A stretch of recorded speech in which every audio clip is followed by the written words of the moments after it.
All right, so somewhat of an introduction. My name is Ben Mielik, otherwise known as Tarzan. I've been on a show called American Ninja Warrior.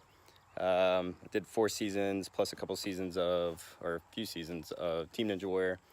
And I have a lot of crazy interests. My YouTube so far has just been a couple ninja videos, my submission videos, some of the stuff I did in Hong Kong as Tarzan, which is what I'm known as, also on American Ninja Warrior, and then I think one Miata racing video.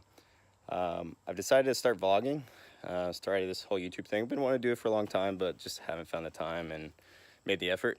But now I want to. Ninja Warrior, as far as the show has gone, I put on the back burner last year and this year. I moved back to Florida, where I grew up.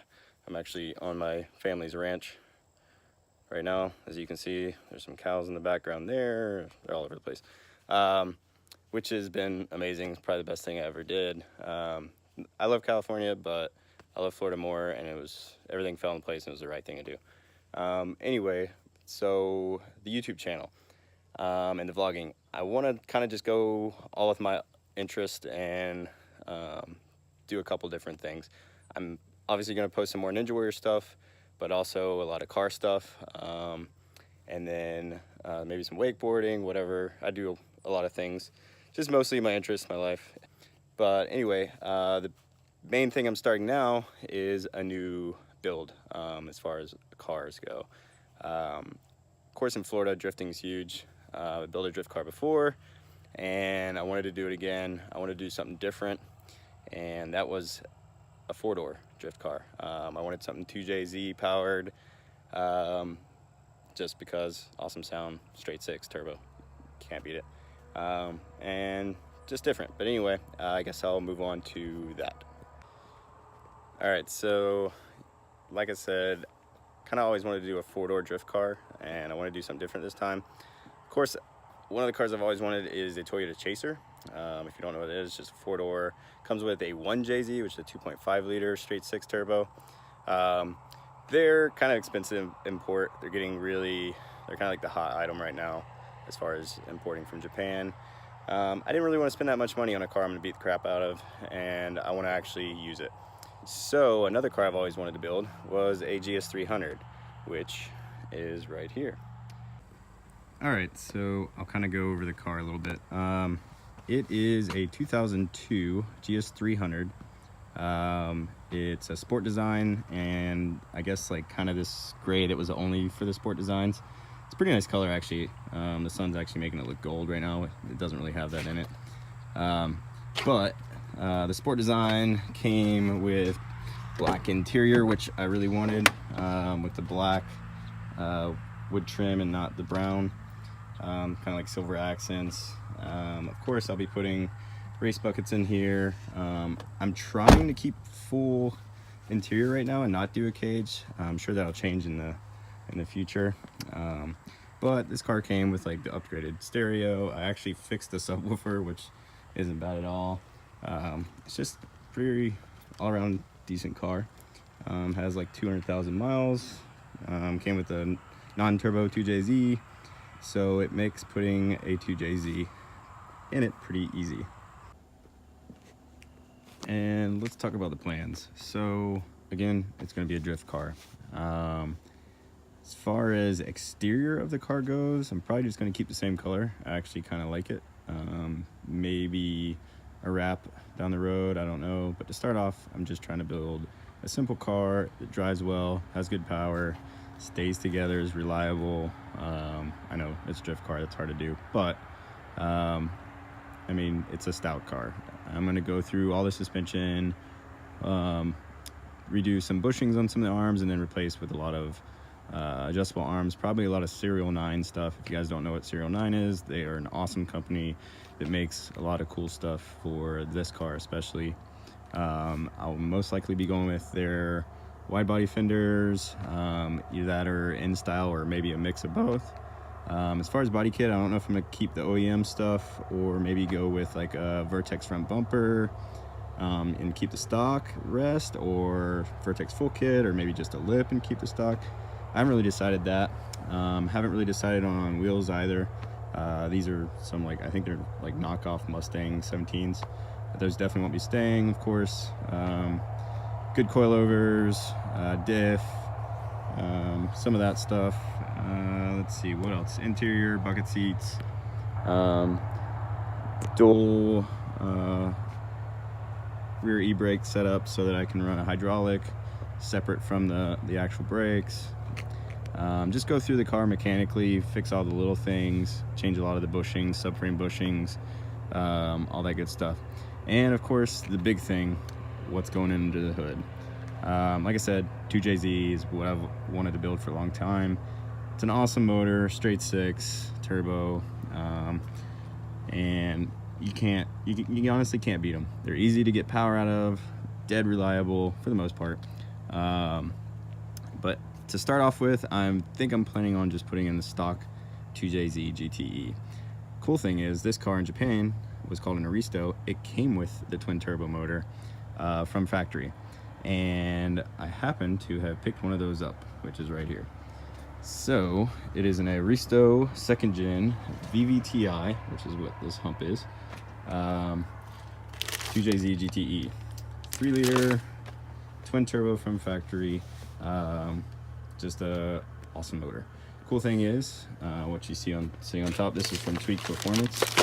It is a patch harness. It literally will plug and play this motor into that car with, I think, one wire that I have to wire in. And then this motor actually came from a later model. It's in way better condition, obviously less miles, came with a immobilizer ECU, but the awesome guys at JDM Florida actually gave me a non-immobilizer ECU with this, and that makes things a lot easier, and it will easily go in this car, and that's awesome. Another thing I guess I didn't go over is transmission. These came with automatic, which obviously isn't going to work for drifting, and I got rid of it. Well, not yet, it's sitting over there. But the Toyota trannies, the R154, all those, they don't really hold up to extra boost and power and clutch kicking. So everyone's going with the 350Z CD009, and I happen to pick one of those up. And also I'll probably be using the Serial 9 adapter kit, which is awesome, and it's awesome bell housing. You have to cut it, the old one, but works out great. But yeah, I picked one of those up, which is sitting right there. That's the automatic that was on the 2J. There's the 350Z. So right now, just pulling spark plugs out. Kind of one of the first things, kind of go over the motor, look at everything, see where the oil leaks are. I think it's pretty common on these is the front main seal and the cam seals, and rear main seal, which again, I'm gonna replace all those, just in regular maintenance, timing belt, stuff like that. But just going through right now, first thing, one of the first things I always do is check the spark plugs. See if there's any oil on them, corrosion, if there was a head gasket leak and water got in.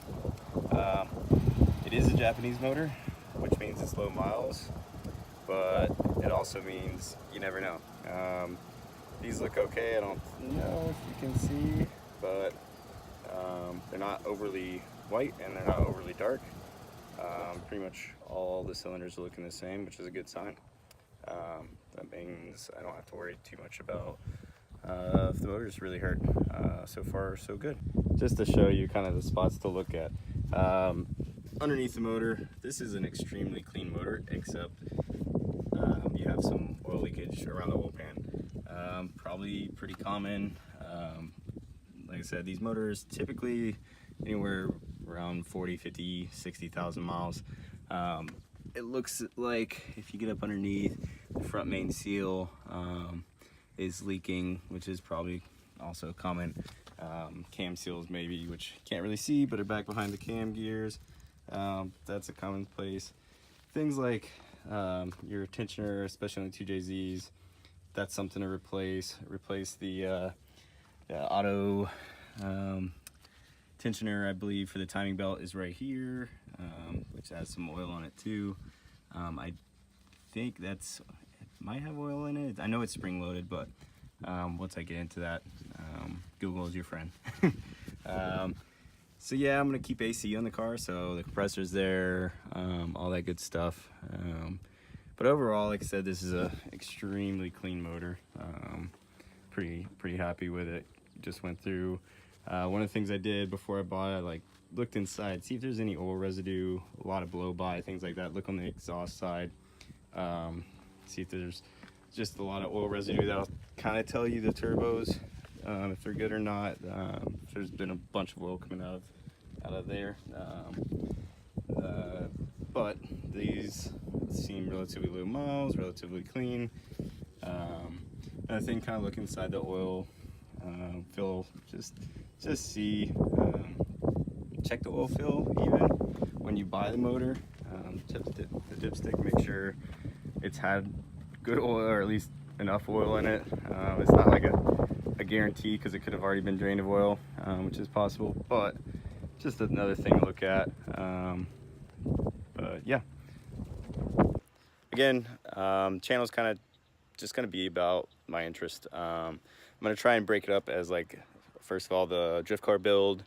I'm going to do probably a lot more videos on that, just because that's what's going to take up a lot of my time in the near future.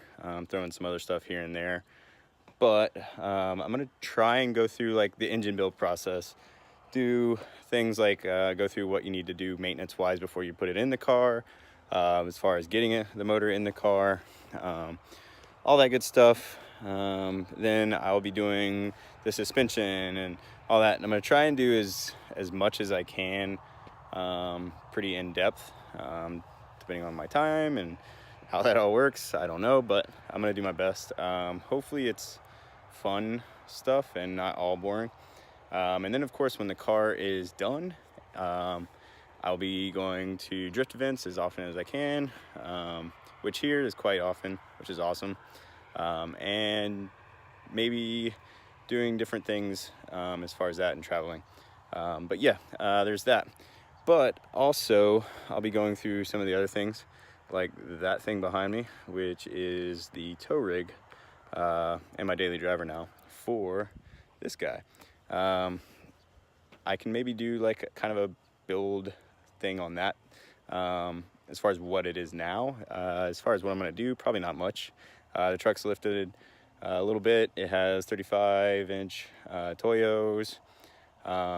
It's a 2009. It's a 6.7 liter Cummins, 6-speed on the floor. It has twin plate clutch in it. Deleted everything. The EFI, I think it's EFI Live tune or whatever. It's a custom tune because it has a industrial injection diesel Borg Warner turbo on it. I believe it's a silver bullet.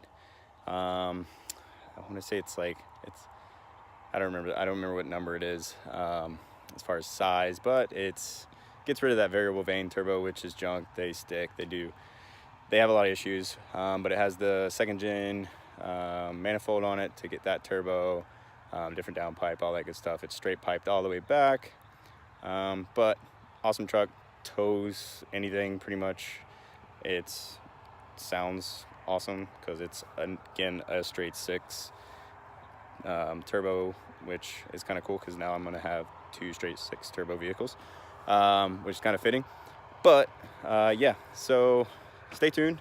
I'm going to try and vlog as often as possible. I'm going to at least shoot for once a week, try and keep content rolling and build on that. But hope you guys enjoy, and talk to you later.